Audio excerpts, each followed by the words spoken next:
Mom Who Knows Nada. My name is Brianna, and this is the Mama Knows Nada podcast. I am so honored to invite this next guest, Jacinda Golden. She's a midwife here in Florida, and she's going to tell us all about her practice and some trends and all the good stuff about being a midwife and all the things that I don't know. So welcome, Jacinda. Thank you so much for being here. Thanks for having me. And you, of course, and you are Jacksonville Community Midwives. And that's where you work. That's your thing. That's your jam. So what attracted you to the profession of midwifery? Yeah. So first of all, let me just say I'm one of the midwives. So we're a group practice. I am not the entire situation.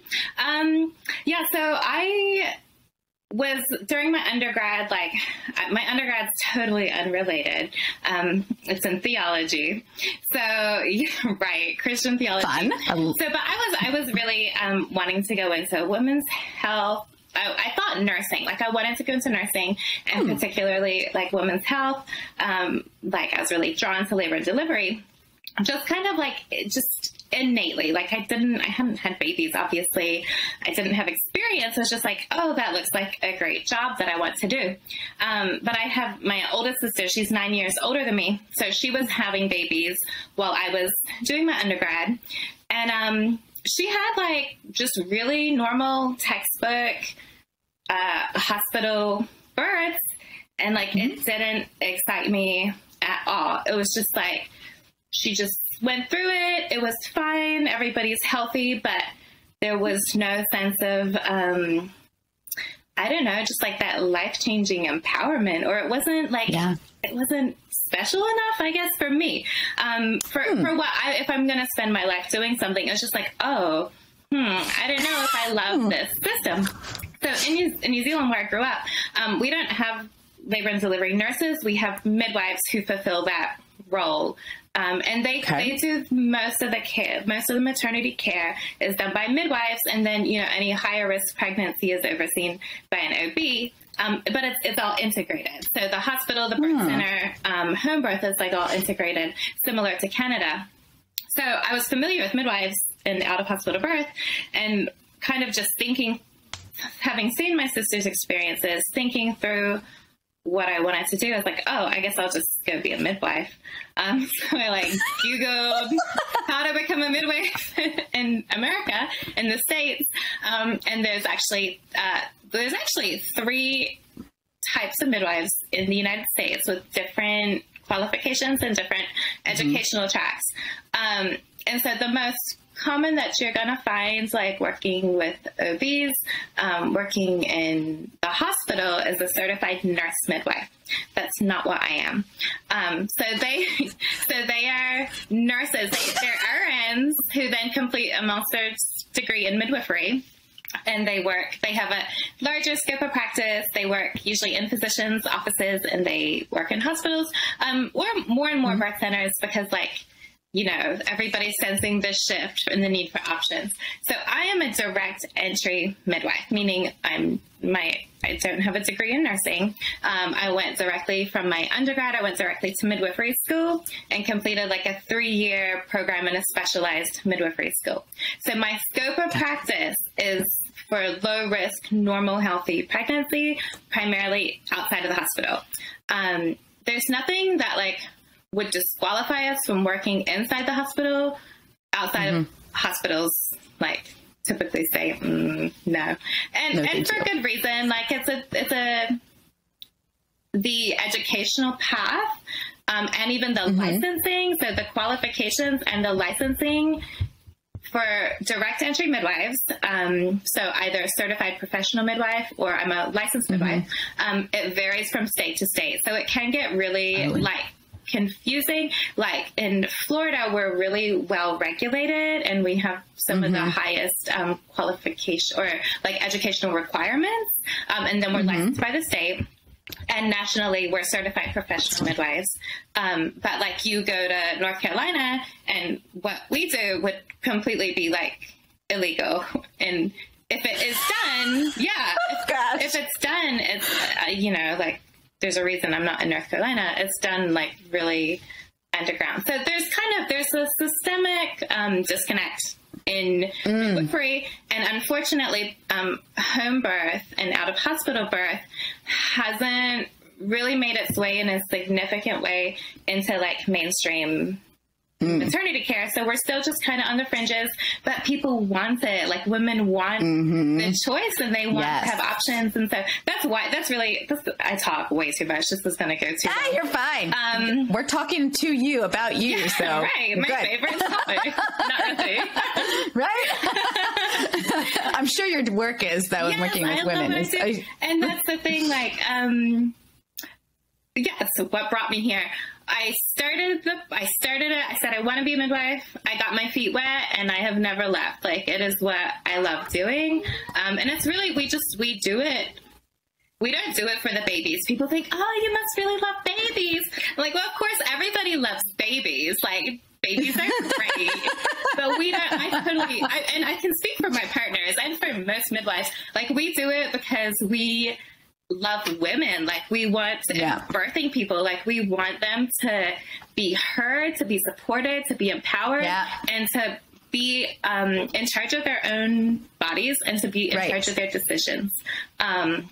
So we're just supporting women, birthing people, families to be safe and to get to do what they want. So I think that's an interesting point you bring up. And part of the reason, like, I want to expose more people to midwifery is because I didn't think it was an option for me. And to your point, only certain types of midwives would have taken me on as a client. And that's because I have a history of blood clots. And even though my pregnancy and delivery was perfect, it was great and wonderful, there's only so many doctors of midwifery in the country. Where do you find them? All that kind of stuff. And that's the kind of person who would have taken myself on as a client. But I think that we're really ill-informed about what women are capable of. And we think that everything has to be done in a hospital, and it doesn't. I actually have several friends, one of which lives in New Zealand currently, is an American, lives in New Zealand. And they've done the home birth path, which I find fascinating.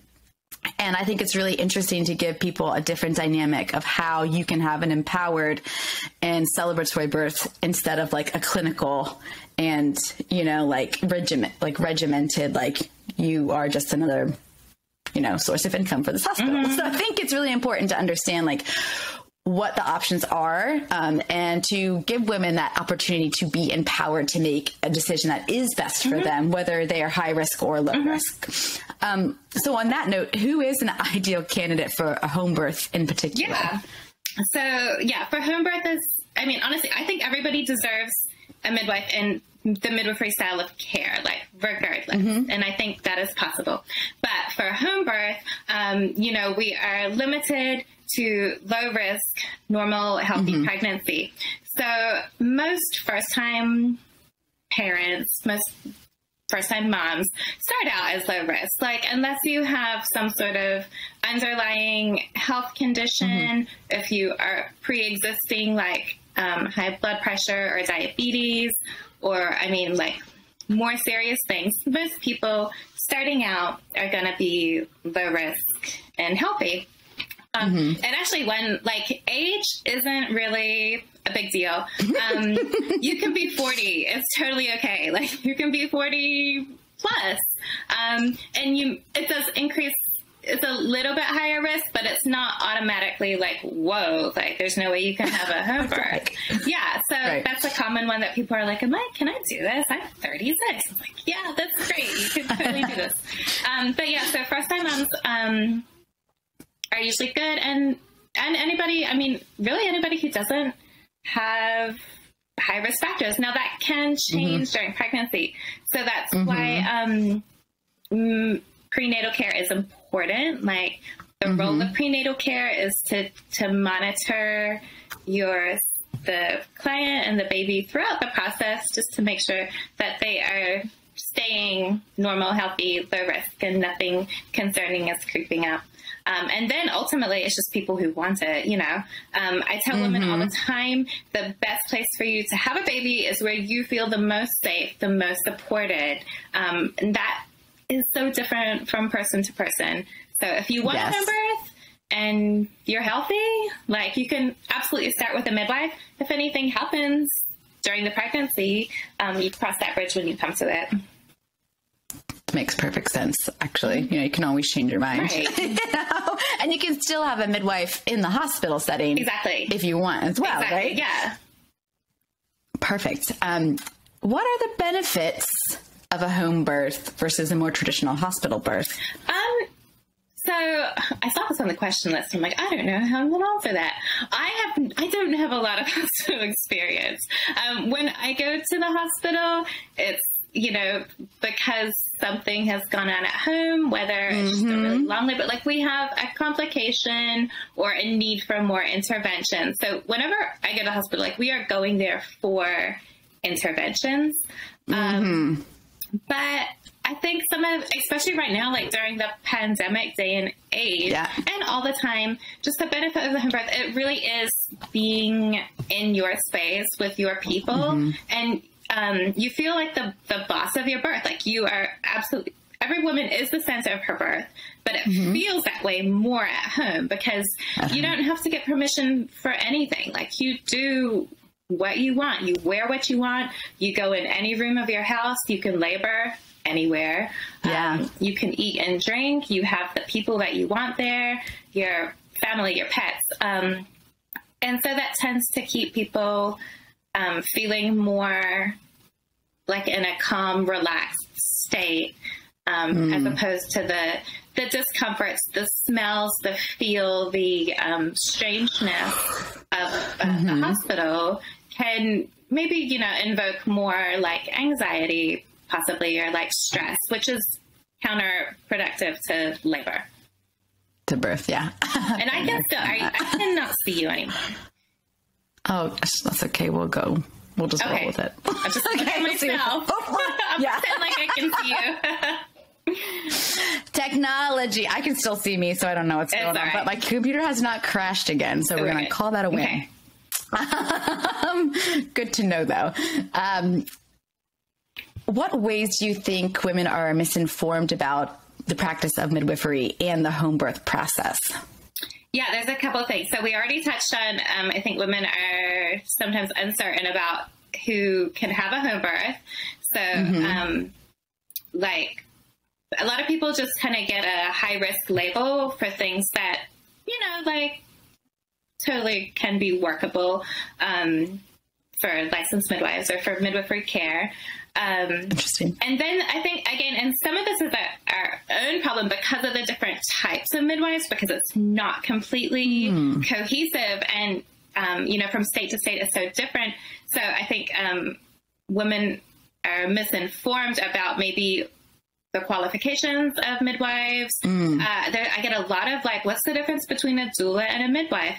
And I was like, wow, he just opens like, doulas are not supposed to be performing any medical, things. So, and doulas are awesome. We love doulas. Like doulas are essential and vital, and we love them. But there's a lot of misinformation. Like, can I just hire a doula?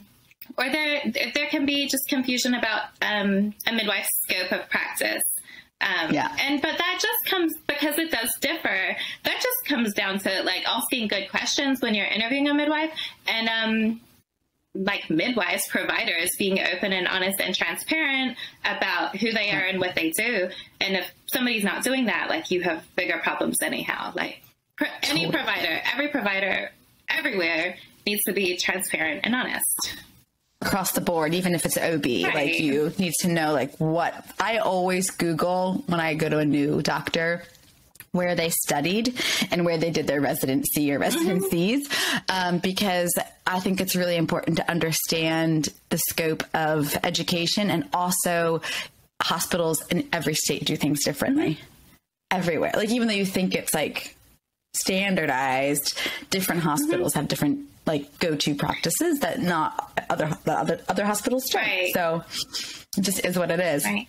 And like an example of that is I have a situation called thoracic outlet syndrome, and my ribs were compressing my subclavian veins. And so one practice in California, like at Stanford, would have been to like medicate me and watch me for a year. And while it's like another practice at UCLA is like, let's remove the rib and see if that alleviates the situation. You know, so they're just two different schools of thought based on where you are, just to give kind of any listener like context. Like, it's not universal. And so what you're saying about midwifery is it's not universal. So it makes it very open for misinformation and for people to think that doulas and midwives are the same, but they're not. Yeah, absolutely. No, there's a big difference. Yeah. And on that note, like, the side note, and I'm going to sound biased. I'm not. I just want people to be informed. There is also like a newer, the unassisted birth trends is growing, or like using a birth keeper, which is a very undefined term. And I don't have a problem with it, but it's so undefined that it can be people who are like basically providing midwifery services as a birth keeper, like without qualifications. And some people want that. Some people, again, everybody does have the freedom to choose what they want. People just do need to be discerning and to know what they want, and to be able to ask the right questions to make sure the person they are hiring is going to provide the services that they want. Right. And just like, I think that's a really good note. That's awesome, because I didn't even know there was a thing as a birth keeper. Yeah, it's, I mean, if you think about it, a birth keeper is, I mean, as old as humans are. Like, it's essentially the description to anybody who attends a birth and supports the birthing person and holds space for them. So I like there's a beauty to the term. If you're paying for a birth keeper, that's like a little bit different. So it can be anybody. I don't know. Also questions. For a note, I think that's an incredible thing to kind of keep in mind. Like, ask questions, especially if you want to do something home birth or outside of a hospital or whatever, and it's your first time. It can be a little bit overwhelming just in general. So on that kind of note and vein, like, what do you wish more women understood about birth and the delivery process? Oh. Again, I don't know. I don't know what everybody thinks. It's really hard to know. I wasn't sure if there was something that you've come across regularly with people. Like, for me in particular, this is just maybe naivete or ignorance, or just, I didn't know you delivered the placenta. Okay. I had no idea. Like that was a thing that women until I was pregnant. Yeah. Okay. I knew that we had placenta, and that's where the babies lived. I didn't realize that organ comes out after the baby until I was pregnant. I was like, oh. Yeah. Okay. Yeah. Again, I'm in this world with like home birth people, but I just mostly wish that birthing people, women, really understood how like their role is the vital force and the vital role. And they do have more control than they think. And really, throughout labor, throughout birth, there's a lot that you cannot control. Like, you cannot control when it's going to happen, how long it's going to be. You have a little bit of control prenatally over like the position of the baby, which is really important, like more than just head down, like which way the baby's facing, if its little chin is tucked, like you can do things to help with that. But yeah, a lot of labor, there's no control over, but what you can control is your mind and your breathing. To a certain extent. And so just really setting yourself up for success is having only people who are supportive and on the same page as you, like with you in that birthing space. And then just having the tools, like, and some of this like is prenatal prep. Like, you can't just walk into your birth. Some people can. Mostly you can't just walk into your birth and like with no expectations or no plan or practice of how you're going to cope and like rock an unmedicated birth. Like, you'll still do it. You might get through it like screaming and yelling, like women are amazing though. Our bodies are amazing. Like you can do it, but for success or for feeling, I guess, that empowerment through it, it's really being well supported and having coping methods to just be able to relax and stay calm and like trust the process. That makes perfect sense. Stay relaxed, stay home. I wish that people didn't care about the mucus plug. It doesn't mean anything. Everybody's so excited. Oh, like I got some mucus plug. Like, I'm like, oh, it's not. You may or may not have a baby this week. Like, I don't. It's the mucus plug doesn't matter. I wish people didn't care about or understood that dilation doesn't mean much prior to like active labor. Dilation doesn't mean anything. You don't need your cervix to be checked. It doesn't tell your provider almost anything other than, oh, good, like your body does something. It's opening. Yeah. It's making space. Yeah. It's so like those space. cervical checks, like, I mean, any cervical check prior to 40 weeks, unless there's a good reason, like something's happening or I don't know, it's just curiosity. It doesn't do anything. It doesn't tell us anything. What else? No, that's good. I remember like being in the labor process and I was obviously in a hospital and I was like, said to my husband, I was like, I don't think there's ever been so many hands in my vagina. Yeah. It was like the doctor, the resident, it was like all these people. I was like, I've never been touched so much. Yeah. Like, And this is so bizarre. Yeah. And it's really, most of that is unnecessary. And maybe there's learning to be had. But, right. Teaching hospital, like, but good God. I was like, if this was any other situation, it would be like a sexual assault. Yeah, which can happen. I mean, or exactly birth trauma, any touching without your permission, without your consent, more than you really are comfortable with. You know, it's just, that doesn't have to happen, and you can say no. Yeah, that's a really good note. Sometimes I think we give so much, what's the word I'm looking for, like accolades, and rightfully so. Like doctors are more intelligent, especially about niche, situations. But like, I think sometimes we forget that ultimately it's our body, our choice. Like it's our control. And if you don't like something that's happening, you can be like, no, thank you. Mm-hmm. I think sometimes we just like give into the process in the system without thinking that, oh, this is the way it should be. Mm-hmm. But is it? Like, well, that's why we're talking about it. Is this the way it should be? The other thing I'm really interested to know about in terms of like home birth, et cetera, have you noticed any like trends, like an uptick in it or more curiosity? I feel like since my friends started having children, I know like 3 or 4 people who have had a home birth. And I feel like, 10 years ago, that wasn't really a thing.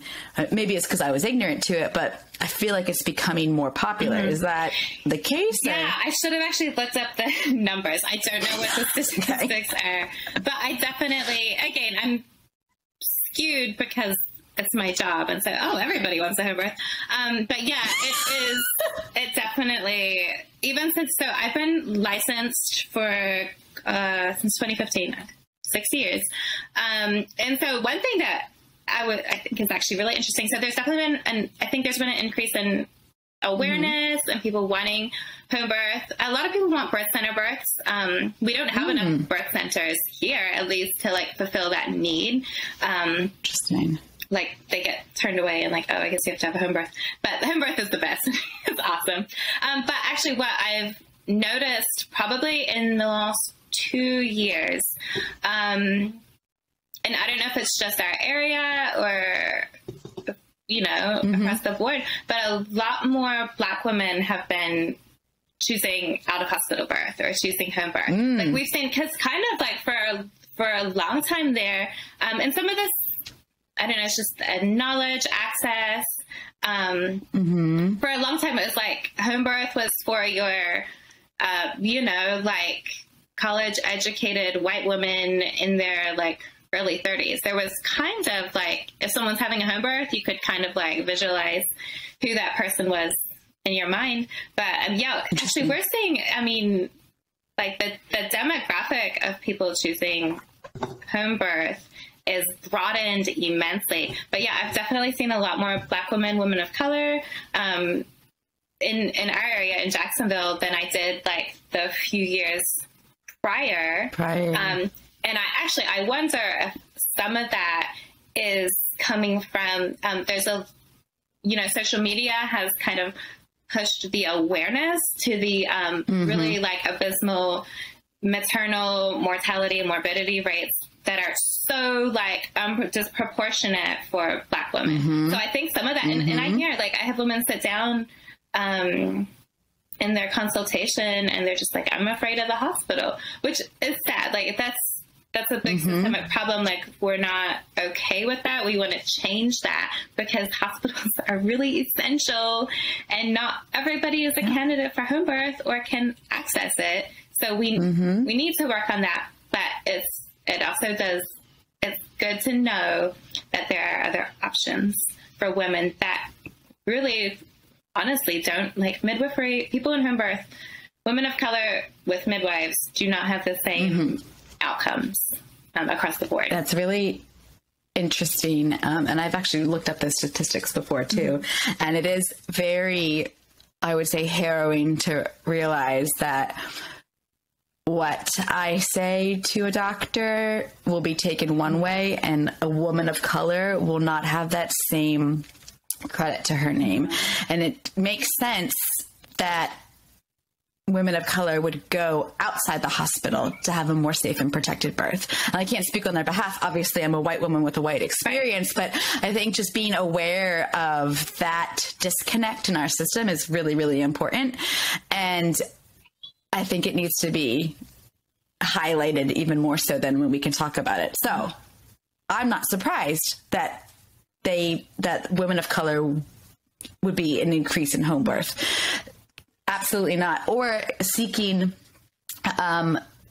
midwives as their primary care for health, for women's health. I think that's another kind of misconception we could delve into a little bit. Like, midwives can also be healthcare providers prenatally, certain ones. Yes, certified nurse midwives, or who are also usually ARNP, nurse practitioner. Yeah, they can. So they can, and they can continue to follow a woman when she's not pregnant for like her well woman checks, birth control. Yeah. So direct entry midwives, not so much. We're kind of like when you're pregnant through, 6 to 8 weeks postpartum. Delivery. Yeah. The normal postpartum. But yeah, nurse midwives, absolutely. Yeah. So I think that's a good thing to like kind of highlight, is that there are different types of midwives and some of them can actually provide you with your women's health care, which I didn't realize until I started doing research. So that's a fun fact. Can you tell us a little bit about like a home birth setup for people who might not know what that could look like, or the options that you can do within your home? I mean, it's absolutely limitless. And I have been into hundreds upon hundreds of homes, and we can do a birth anywhere. Like, we just when you're planning a home birth, like there's definitely like things you have to get in place, like things that make sense, sheets, towels, trash bags. And then most midwives will have like a birth kit that you purchase or is given to you that has like the disposable supplies. So the underpads, gloves, gauze, peri bottle, like disposable supplies. And then, everybody has a list of like other things to gather. And we just like follow a mom. Like a lot of people do choose to have a birth pool or some kind of, the water, whether or not they want to give birth in the hospital, it's really amazing for pain management. So having that available is great. And a lot of people choose that. And a lot of people want water birth anyhow, because I don't know, that's fun, I guess. This is what they want. I did both ways. I have 2 kids. I did one on land and one in the water. Yeah. I like that. One on land, one on. But yeah, so most people will set up like their bedroom, like with their bed kind of like prepared and set up, and then the birth pool wherever they put that. But then we just follow the mom. Like, I've caught plenty of babies like on or very close to the Like hands and knees on the floor, hands and knees in the bed is really common. I mean, leaning back in the bed. In the pool, you can be in a variety of positions. There's no, like, you can be in any position. It's really, I mean, I've caught babies with the mom standing, which that's always really intense because the babies come flying out. And that's what it really feels like catching. Like, oh, like, gotcha. Gravity. And you're holding that Gravity's baby helping.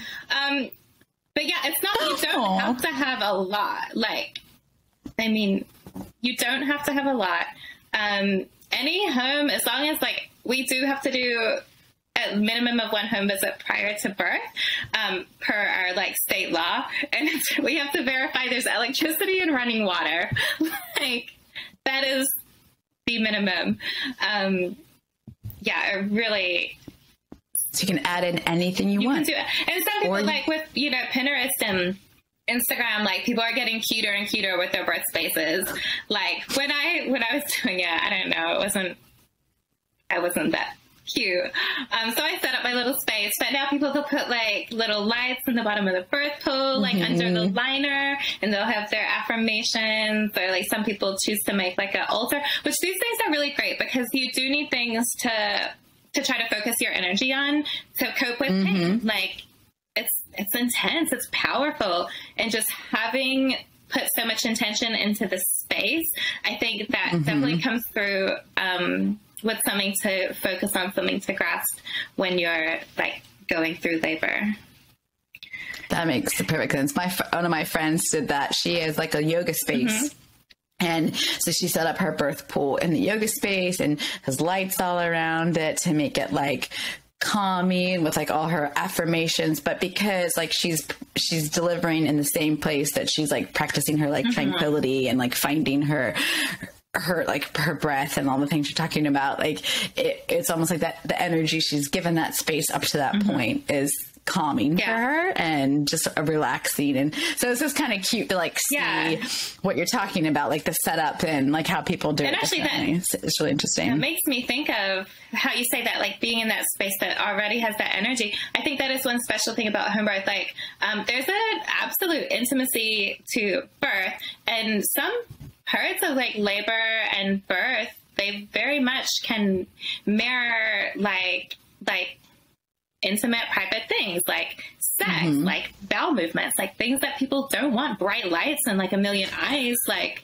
necessarily focused. And so, yeah, a lot of women, they keep the lights low. You know, a lot of labors are at night anyhow. Low light. Some women will just kind of, like, close themselves off in the restroom with their partner or their doula.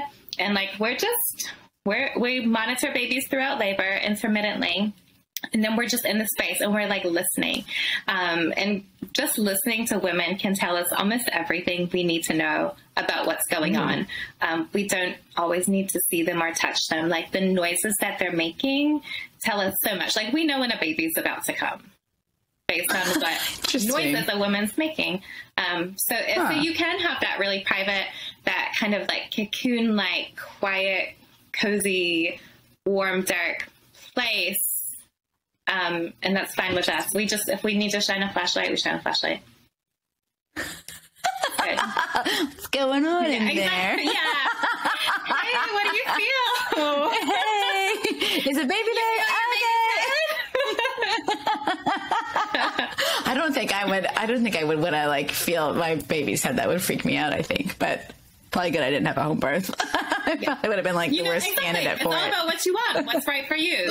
Whatever is best for you is where you should be. Who else do you think should be part of, like, a birth team? Like, is there an ideal setup, or what makes a good, well-rounded home birth team in particular? So obviously, like, usually there's a significant other involved. And even if it's not, like, the baby's other parent, like a main, like, a primary support person. So who is supportive, and it's their experience too. Like, usually it's their child, like, they're very much part of this team. But man, doulas, especially, I mean, I don't know, absolutely, they're essential in the hospital, and they're so important outside of the hospital, or somebody to act as a doula, whether it's a friend or, I mean, a trained and experienced doula is priceless. And so part of that is because we don't do early labor with our clients. Like, that's not part of our job. And I think, and that's true, like that confusion, like doula versus midwife. So our primary role at a labor and birth is risk assessment. So it's making sure, by monitoring the mom's vitals, by monitoring the baby, by being present, by, you know, seeing how the labor is going. Our role is to make sure that everything is normal, healthy, low risk, and that labor is moving in a safe and healthy way. So that's our focus. And so that involves, like, we cannot give undivided attention to necessarily like squeezing hips, rubbing the back, massage, like, because we do have to focus on, you know, our assessments, and we have to chart everything. And then also, like, midwives just aren't the best doulas. Like, there's a reason we're not doulas. Like, we can do it. We're good. We're very empathetic. But, like, I know doulas are incredible. We're not doulas. So I think, and we're not usually there with you until good, strong after labor. So I think just having another person who is another experienced birth person, support person, who's not the partner, to be part of that team, that's my ideal, like, setup. But that, you know, that can, not everybody, it can come down to choosing between, who you're hiring, honestly, is where it can come down to, like, I have this much that's going toward my home birth, my midwifery care. I don't know if I can afford a doula, but that's one thing too. Like, some more and more insurance plans are covering doulas. There's even a couple, like maybe one or two Medicaid plans who are covering doulas. There's always doulas in training who they have to attend a certain number of births, you know, to become a certified doula. So there's always an option for a lower cost and or free doula. So yeah, if you figure out who to talk to, and, you know, there's a way. I think most everybody can have access to a doula, or like normalize putting it on your registry. Normalize. It's a good idea. There's a lot of things that I wish we would normalize, as far as like, that it's okay to ask other people to help pay for, and doulas being one of them. Prenatal, you know, labor doula, even postpartum doula.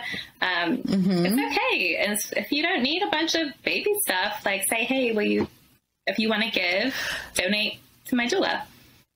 Well, I love that too, because everybody gives you stuff for the baby. Yeah. You know, like, what about Aftercare? Like, what about a bottle of wine or champagne for mom? Like, what about, you know, like something, or if you're going to give clothes, can you give me like 2T clothes instead of 6 months clothes? Because like, when I want to be prepared in 2 years when I forget to buy my kids stuff because all of a sudden they grew 4 inches, you know, like that kind of thing. I think I would wish we would change too. Yeah, slowly but surely, maybe. You know, one step at a time. Right. Oh, I was going to ask you something else. Oh, when it comes to like payments for midwives, so do a lot of them take insurances, or is it usually out of pocket expense? Yeah, it's usually out of pocket, and the price varies from location to location. So our practice, the only insurance we do accept is actually Medicaid. So we are Medicaid providers. So that's great. Private, I don't want to bash like the system, but private insurance is not in the interest of providers. So, you know, we cannot possibly be sustainable without charging our fee what it costs. Interesting. Yeah, so because even if we did contract with private insurance, they would pay us about a half of what our fee is. And again, then we have to increase our volume, and then we just become burnt out midwives, and everybody suffers. So it is typically out of pocket. And usually in this area, like 5,000 to 6,000 to 7,000 for home birth or birth center is kind of the going rate. And then, but that being said, if somebody does have private insurance, they may be able to find a midwife who's in network. Like, there are midwives who do that, who are in network, or there can usually still be we can still bill the insurance, and there may be some reimbursement or some compensation back. It really depends. Every single plan is different, so it varies plan from plan what exactly the benefits are, and if the midwife is in network or not. Oh gosh, healthcare system. I mean, that's a good answer to a question, because it really does all depend on who, what, where, when, why, how. Exactly. So I tell people to plan, like, anticipate paying the fee out of pocket, and then anything else is just like, oh yay, we got something back. Got some back. Yeah. Yeah. So it does take, actually, it can take a little bit of planning ahead. Like, if you know that's something that you're interested in, like, start thinking about it, start the process early. Because, like, transferring at 34 weeks, like, I don't know, I don't have, like, $5,000 sitting around to just be like, here you go. There we go. That's actually a really good point, too. If you look at what it costs to have birth in the hospital, even with insurance, like, we still paid. You know, and you're like, it's because if you're, you know, asking for an epidural or, you know, oxygen or whatever it is, like, that just happens to come up, you know, and just being that, like, your insurance is only going to cover so much. Yeah. And then you have to pay the difference, like, anyway. I see plans that have a deductible of $6,000 to $10,000. Like, you've already paid us by that point. Like, they're, I don't know, insurance. Just always something to think about. So, we're not going to get into that part of this. That's a mess. But just good for people to know that maybe look up what it will cost to have birth in the hospital if you're considering going a different direction. Like, what are the perks and benefits from a financial perspective? Like, if you're going to be out $6,000, no matter what, what's the difference? I don't know. That's my 2 cents. That's all I got. I wish I would have thought about that 4 years ago. What is the most overrated advice or information you think first-time moms are given? Yeah, you have such good questions. Most overrated advice. I'm really, like, in a strange bubble. Like, nobody gives me advice, so I don't know. I don't know what advice they're given. I shouldn't say that. People do give me advice. Can you give me some examples? I really don't.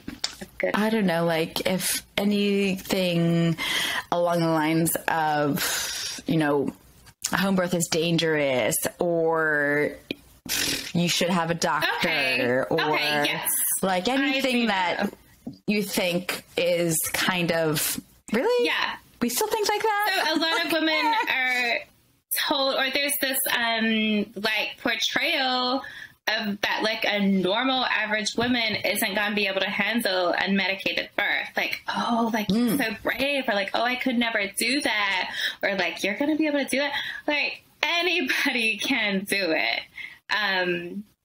Anybody can have an unmedicated birth. I genuinely believe that. If you don't want to, don't do it. I totally support the choices, but, like, anybody can do it. It's completely possible. And it's not, like, it's funny because I do actually know people are like, oh, you're so brave to do that. And I'm like, I think you're brave to go to the hospital. So it's all perspective, right? Like, it's so much of perspective. And I mean, most advice is we need to calm it down with our advice. Anyhow, generally speaking, like, my advice is, like, be informed, be very informed, know your options, know what you want, and then just make the decision that's best for you and your family. And you don't have to defend that to other people. You don't even have to share it with other people. If people come at you with, like, they want to know why you're doing something, you don't actually have, if you want to share and if you want to explain it, you can, but it's none of their business. Like, you don't have to defend or justify your choices for your body. Like, just do it. Amen to that. I did think of another thing, actually, randomly while you were talking. When you do go to a birth, is it usually just one midwife that's in attendance, or Great two? Question. So this practice that I'm in now, JCM, it's the first time I've been in a multiple midwife practice, and our model of care is to have 2 midwives attending every birth, and it has been amazing. It's been it's kind of unique to us. Like the way I was trained and like most of the midwives that I know of around Florida, it's usually, there's always a second person. It's usually a primary midwife and then maybe a student midwife or what we call like a birth assistant. But having that second midwife, just because we work really well, it's two people who can make independent decisions, who have the skills and knowledge to like act. So we really do it primarily for safety, because there's two people, and also some things you just need, if we need to do some things, like they are 2-person jobs, and just having another licensed professional is huge. And then we just love the model for quality of care, for our own sanity. And then we do have student midwives. We support, training student midwives. So there's also usually a student midwife with us who's, depending on her level of education, where she's at in the program, very much dictates like how much they are doing, kind of their role, up to the point, like once you have a senior student who you trust and who knows things, like we have to step back and allow them to really do a lot of the hands-on things, and we supervise that. So we're really careful with who we bring on, and they have to prove that they're trustworthy. But we've had some amazing students. It's crazy. We just graduated one of our students, or she graduated. And she'll be licensed by the end of the year. I mean, I would have her as a midwife in a heartbeat. Like it's crazy because, and also being trained by multiple midwives, like she's better in some ways. She has the potential to be better than all of us because she's benefited from a group of midwives, I love it. That's really cool. I think all midwives, my advice to midwives is get yourself a partner. It's so much better. It's so much easier to have like a team. Yeah, makes sense. Because also, if you don't have a partner, like I started my first practice, was just me. Like you're never off call. Like you might have slower times, but you can never just turn it off. Like step away from your phone. And so the energy requirement, it's too much. Like it will burn you out really quick. That is tough. That's a really good thing to note on and talk about. Like you think about it, like you can only take in so many births because you don't know when the baby's going to come, but then you can never be off. Like you literally can never be off if you're like rolling solo. Right, unless you have to schedule it. But yeah, essentially you're just never off. It's crazy. but then if that baby comes 3 weeks early and you're in, on a holiday. No, there's no holiday. Goodbye. Do you have any unsolicited advice for new moms or soon-to-be moms? You're like, I've given a bunch of it. Fair. That's a fair statement. Don't worry too much about like tons of skin to skin. Just doing a breastfeeding class ahead of time. I think like a lot of people do childbirth education, but like specialize like a little bit of breastfeeding and newborn, because that's where people prep so much for the birth. And then it's like, oh, wow, they get slammed with the challenges of a brand new baby human and like recovering from a birth, which who knows how it actually ended up. Like, there's no guarantees of what you plan for that's going to happen. So just taking like once you hit like third trimester, like 32, 34 weeks, you're prepared, you're prepped for the birth. Like you've done the education, you have your team, you're set. So start to shift that focus to like postpartum, to newborn care, to however breastfeeding, ideally if you're planning to breastfeed or whatever you're planning to do. And then to like putting together your postpartum team. And also like your plans for if things go left and this isn't where we end up, or, home births do sometimes end up in the hospital, and like, that's always going to happen. There's always going to be a percentage of planned home births that do not end up at home. That's normal. That's okay. There's a reason for that. And the style. Whoa, myself. Did you hear that? Hey, yeah. Hey, puppy. Somebody just came into my house. Hopefully, it was someone who's supposed to be here. So I was just thinking, are you allowed in there, man? Excuse me. The 2-year-old's out there. It's cool. Regulating the door. I totally lost my train of thought. Sometimes home births happen. Yeah. So just, thinking that through, talking that through, having a plan for transfer of care. But yeah, just a good solid thoughts and preparedness for that postpartum period. You've seen the Haka, the little breast pump that like suctions. Okay. That everybody should have one of those. Those things, that is like a lifesaver for those, especially those first couple weeks postpartum. So that's my like favorite item right now to buy people. Yeah. And then something to wear your baby in is good. Like a carrier. You don't need a lot. Babies don't need a lot. Honestly, something I should have probably asked you earlier on, but like, it sounds like having a birth plan is very essential for a home birth. Having a very detailed layout, an idea of what you want. Yes and no. Because you don't want to, because you don't want to hold on to something too much. Like you do want to approach labor and birth. You want to have like an idea of what you want. Like you want to have the things that you want available and set up and your people, and you want to be comfortable, but you don't know what is going to happen. So not being too like I have to have a water birth or I have to have this. Not being too attached to a particular thing, I think is also healthy and good. But yeah, we do part of prenatal care with out of hospital with a home birth midwife is making an emergency care plan. So like talking about why we transfer, kind of what that looks like. We make a specific plan for that patient of where they would prefer to transfer to. So that is part of the prenatal care. As far as the birth plan, we kind of like things that people put on a birth plan for the hospital, like skin to skin, delayed cord clamping. Yeah.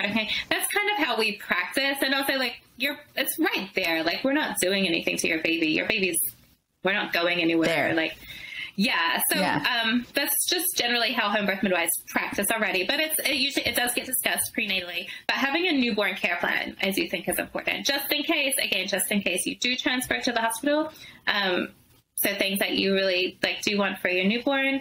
And then even for the mom themselves, like having an idea of how they can best be supported postpartum. That's awesome. I never thought about having an infant care plan. That's a really good thing to talk about. Yeah, well, I mean, like the things like the newborn procedures and like the baby, right. clamping and cutting. Totally.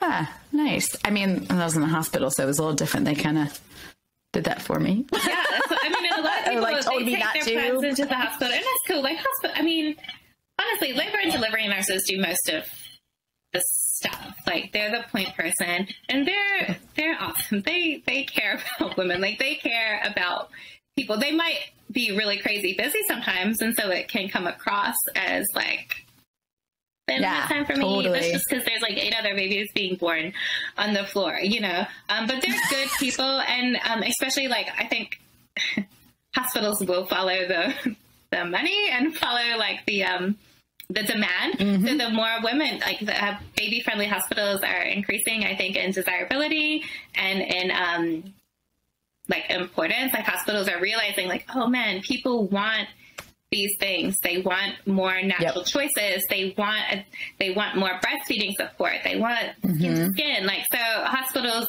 are definitely like catching up and some hospitals are absolutely amazing at facilitating that. So that's, if anybody's choosing a hospital birth or, when they're thinking about where would I want to go, those are good things to consider too. Like, is that hospital baby friendly? Like have the baby friendly, it's not, I don't know, certification, like, stamp of approval.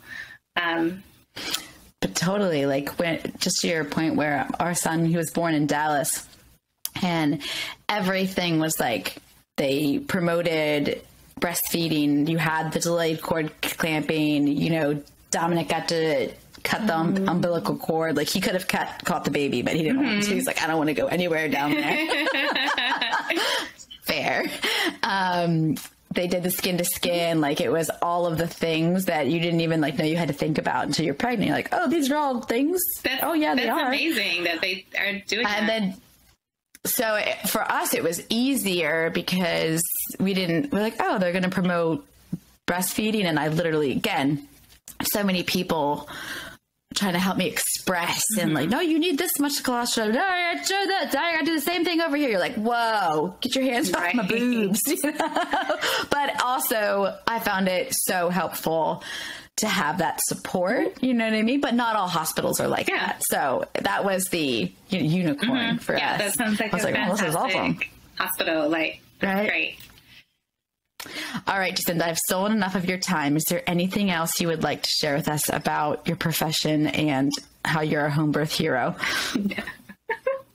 I'm good, thank you. I'm just a normal person. Hey, I could not go around making babies, having babies, helping babies be born. So I'm fascinated by it. I think it's incredible. Well, thank you so much for spending time. If anybody's a Florida local, you can check Jacinda and her team out. Jacksonville Community Midwives. They're based in Duval County.